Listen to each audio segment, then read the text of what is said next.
Let me know when Oakland's going to set a back screen on us. He set that screen right there, so he didn't want me to open up against Holden. If you have to switch out, switch out. I can stop Houston right there. Holden's not turning around. I can stop him right there. She gets up. When the clock was running down, he set that screen and veered over the top. Switch in that situation. MJ won. There is no other conversation. It's not a coincidence that he's a champion. It's destiny. There was no other option. It was champion or bust. There was no 6-time MVPs, All-Star, and the Defensive Player of the Year, and most likable player in the league, and most marketable. No. If it's not a champion attached to my name, there is no other conversation.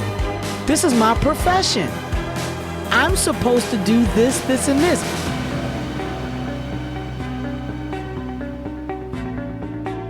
Mike and Tiger are the two most competitive people I've ever met. Like, I love when being around people with that kind of competitive energy, but like Michael compete with anything though.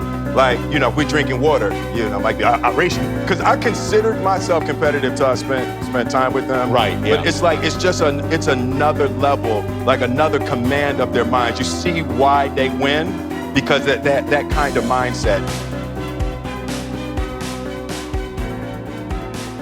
It's easy to sit back and say, well, I've given my best. I'm tired. Somebody else got to do it or whatever. I didn't take that approach. I thought positive and said whatever I could do, every little inch of energy that I have, I'm gonna try to provide for this team. I mean, if you give up, then they give up. So I didn't want to give up.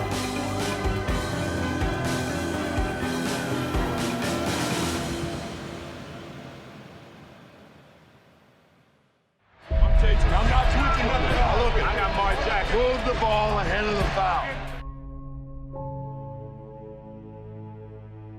I never feel that I'm at my best.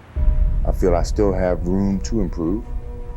I still set goals for myself to strive for. I'm never complacent with what I've achieved. Even though it's been very successful for me, I still feel I have a lot to prove, not just as a player, but as a person, as a father, to some extent as a role model in all aspects. So I'm never really too complacent with myself or with what I've achieved.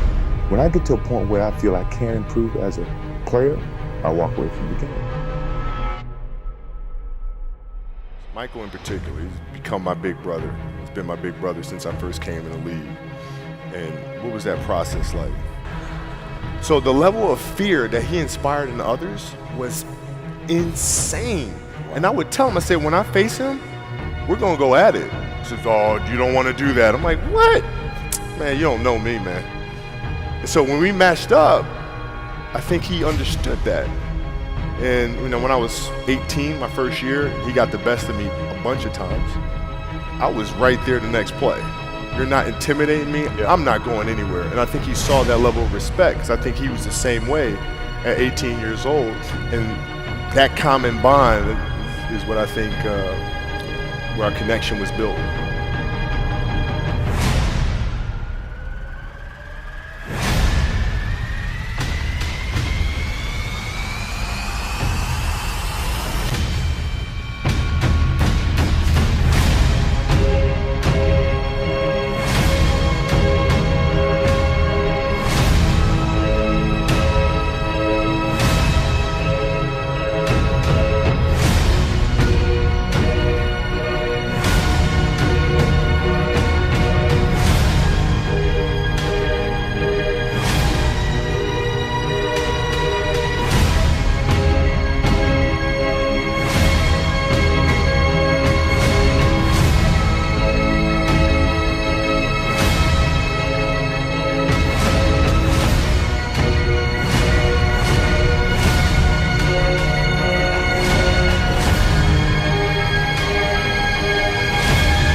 basketball is my love, always have been, and I can't ever, envision an ending of something like that. That passion that I have for the game until I'm dead and gone.